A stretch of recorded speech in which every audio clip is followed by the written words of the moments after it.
Following the death of Joshua, Israel lacked strong leadership.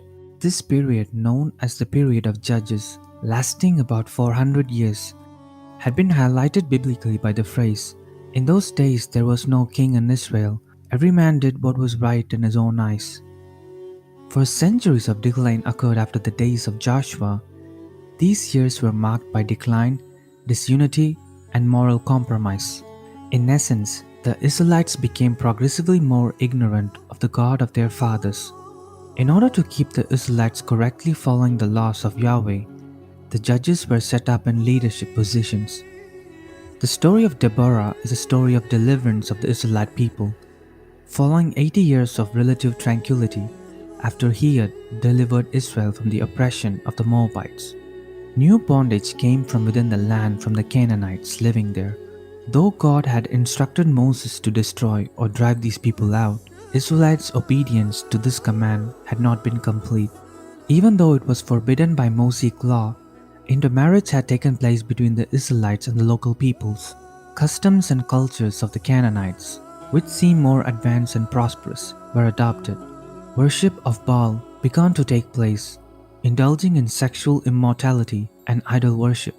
This era of the Israelites lived in contradiction to the covenant their forefathers had made with God. The enemies of the Israelites' people, having moved from the tactic of fortified cities in the time of Joshua, had resorted to dividing the Israelites and denying access to good agricultural lands and main highways. The Israelites were forced to hide in the hills for safety.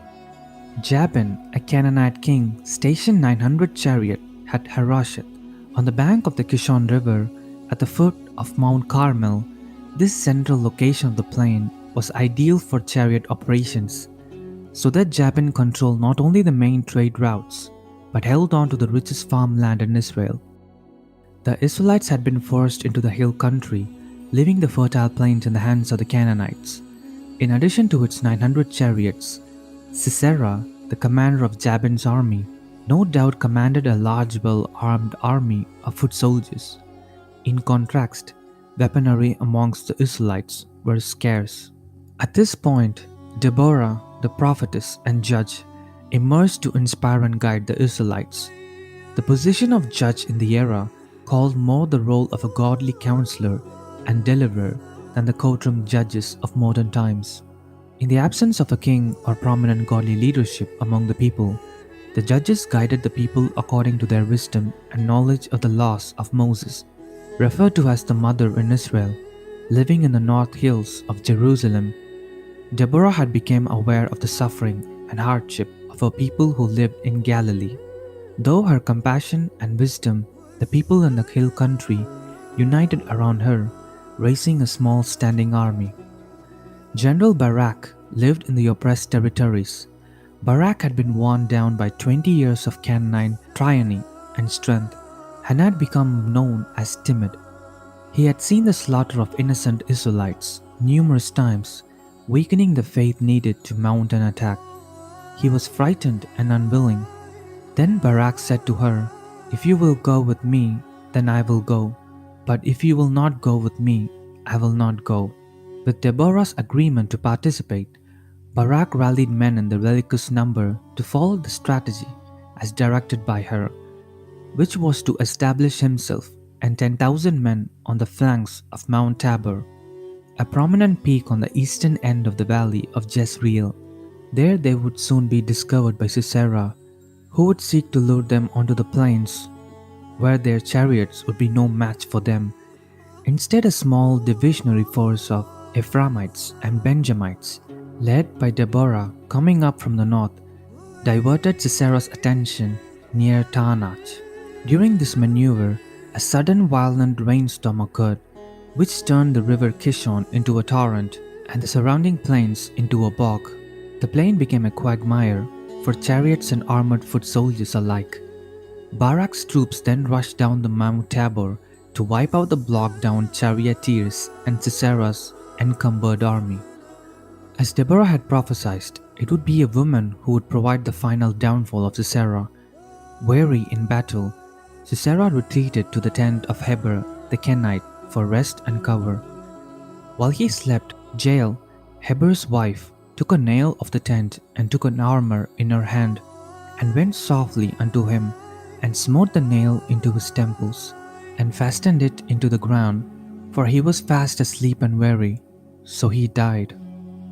After obtaining the decisive victory and the death of Jabin's general Sisera, Deborah wrote a victory song much as Moses and Miriam did before the following their successful crossing of the Red Sea.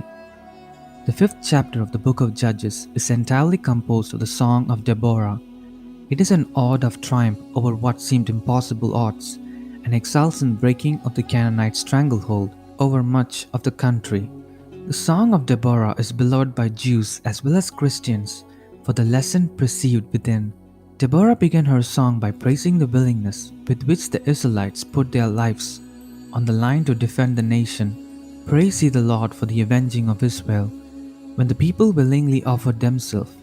This is the song's main theme. The second theme of the song is the mighty act of God, the divine warrior, to assist the Israelites and defeat their common enemy. Thus she recounts God's mighty acts in history, specifically the march of the tribes from Sinai to Canaan. When the earth trembled, the mountains melted from before the Lord. The dire situation of Israel, which lay naked and defenseless against the enemy, is described in the next few verses. The inhabitants of the village ceased. They ceased in Israel until that I, Deborah, arose, that I arose a mother in Israel. Here Deborah also sings of a concept of the need of protection by a parent figure. Then she returns to her main theme. My song is towards the commander of Israel that offered themselves willingly among the people. Then Deborah lists the tribes who took part in the overthrow of the Canaanites and their varying degrees of participation. In the period of Judges, each tribe tended to act separately and cooperated on only selected occasions. First, she praises the brave. From Ephraim they set out thither into the valley, following you, Benjamin, with your kinsmen. From Machir marched down the commanders, and from Zebulun those who bear the martial staff. The princes of Issachar came with Deborah, and Issachar, faithful to Barak, into the valley they rushed forth at his heels. Then she upbraids the timid. Among the clans of Reuben there was great searching of heart. Why did you tarry among the sheepfolds to hear the bleatings of the flocks? Gilead stayed beyond the Jordan, and Dan, why did he remain with the ships? Then Deborah celebrates God's hand in the battle. From heaven fought the stars. From their courses they fought against Sisera. The torrent Kishon swept them away. Deliverance was a miracle, with a sudden rainstorm, causing a flood which caused the Canaanites to be stuck in the mud and washed away by the sudden flood of water.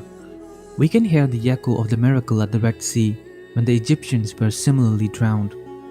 Blessed above women shall Jael, the wife of Heber, the Kenite, be.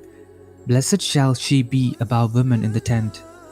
Deborah ended her song as she began it, singing praises to her God. So let all thine enemies perish, O Lord, but let them that love him be as the sun when he goeth forth in his might. So may all your enemies perish, O Lord, is Deborah's final refrain. Following Deborah's victory over Sisera and the Canaanite army, there was peace in the land for 40 years. Thanks for watching. If you like to see more content, make sure to like, comment, and subscribe.